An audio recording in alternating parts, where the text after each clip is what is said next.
गडबड करू नका. भाऊच्या सारखे सारखे 4-5 जण येऊ द्या.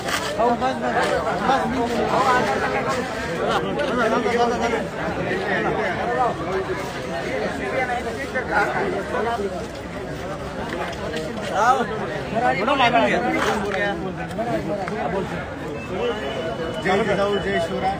आम्ही नांदेड जिल्हा नायगाव तालुक्यातून आलेला आहे. 2 दिवस झालं इथं आहे.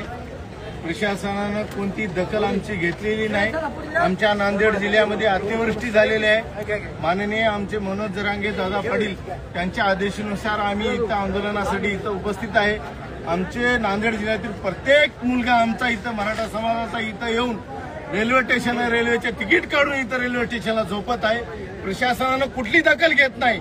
आणि आमच्या नांदेड जिल्ह्यामध्ये एवढा पाऊस झालेला आहे की कोणी इथं दखल घेत नाही. देवेंद्र फडणवीस एसी मध्ये झोपत आहे आणि त्याची बायको घरी झोपत आहे एसी मध्ये आणि त्याची मुलगी झोपत आहे. आणि आमच्या मुली आमचे लेकरं बाळ पावसामध्ये रस्त्यामध्ये बाजा वाहून गेलेले आहेत. पण प्रशासनानं कोणी दखल घेत नाही. एवढं धैर्य लढत आहे आमचा प्रशासन. नांदेड पूर्ण हैदराबाद रोड पूर्ण हवे जाम झालेला आहे. पूर्ण रस्ता बंद आहे पण कोणी दखल घेत नाही. किती जरी याच्यानंतर जर आमच्या मनोज जरांगे पाटलाचा जर काही विषय आरक्षणाचा जो आमचा ओबीसीचा विषय आहे जो मान्य देवेंद्र फडणवीस साहेबांनी तात्काळ आदेश काढावे. नाहीतर आम्ही आमचे जे मुंबईतले आमचे जे काय आमचे मराठा समाजाचे कार्यकर्ते आहेत त्यांना आम्ही मनातून धन्यवाद देऊ. आम्हाला चांगलं अभिनंदन देऊ की आम्ही जो आले आम्हाला जे काय ते सेवा पुरवत आहेत त्यांचं आम्ही अभिनंदन करू धन्यवाद करू. जर आमच्यावर जर कुठला अन्याय झाला ना आम्ही पुऱ्या वर्ष बंगला चालून टाकू.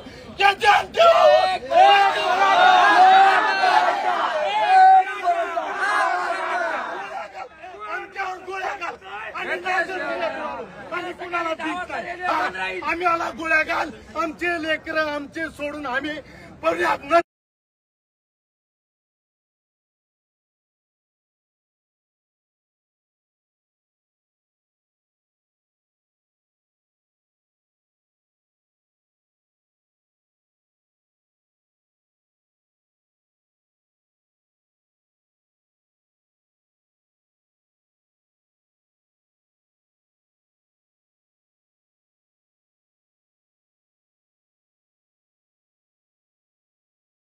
मला सगळंच कळते.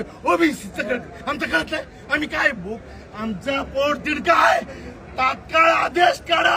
ओबीसीच्या आरक्षणातून आमचा नसेल तर आम्ही पूर्ण पेटून टाकू. मोदी साहेब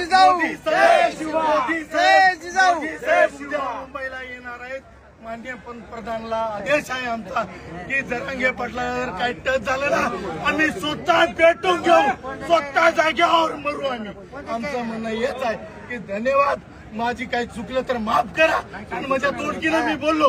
मला एकच विनंती आहे आमच्या मनोज जरांगे दादाला जर काही टच झालं ना नांदेड जिल्हा पूर्ण दिल्ली पेटून टाकू. मुंबई पेटून टाकू. पुरा महाराष्ट्र पेटून टाकू. पण आम्हाला तकलीफ देऊ नका. जोडून विनंती आहे. आमच्या डोळ्यातलं पाणी गिळू नका. अक्षरशः तुम्हाला जे परिस्थिती आहे ते जाणीव पुरस्कार तुम्ही असं करायला प्रामाणिक जर असाल तर आम्हाला तात्काळ आदेश काढा. देवेंद्र फडणवीसला हात जोडून विनंती आहे असं करू नका. एवढी बी आमची अनेकता बघू नका. आमचा त्याग खूप मोठा आहे. आमचा त्याग कोणी जाणला नाही आणि मराठा समाज कोणाला भिलेला नाही. एक मराठा एक मराठा एक मराठा. एक मिनिट थांबा सगळे. कोणतं चॅनल कोणतं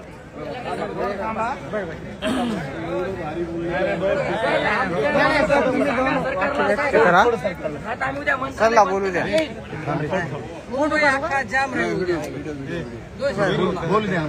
थांबा थोडं बाजू थोडं साईडला थोडं साईडला सर. आज आम्ही या कल्याणमधून सगळ्यांचे पालन करता सगळ्यांच्या मराठा समाजासाठी स्वतःच्या जीवाची पर्वा न करता परिवाराची पर्वा न करता दीनदुबळा गरीब विद्यार्थी वर्ग असू द्या किंवा कामगार मराठा शेतकरी असू द्या गरिबांसाठी न्याय मागण्यासाठी आरक्षण मागण्यासाठी आज स्वतःच्या जीवाची पर्वा न करता मनोज जरांगे दादा आज रात्रंदिवस उपासमारीने या ठिकाणी उपोषण करतात. मला वाटतं जसं छत्रपती शिवाजी महाराजांनी अनेक किल्ल्यांना वेढा घातला आणि ते किल्ले काबीज केले, तसं आज जरांगे दादांनी या मुंबईला वेढा घातलेला आहे. आणि महाराष्ट्रामध्ये या आरक्षण मिळवल्याशिवाय गप्प बसणार नाही. पूर्ण मराठी समाज पेटून उठला, समाज तर पेटून उठला, पण आमच्यासारखा आगरी कोळी सुद्धा, ओबीसी सुद्धा त्यांच्या सोबत आहे की त्यांना धन्यवाद. सर अभिनंदन दादा.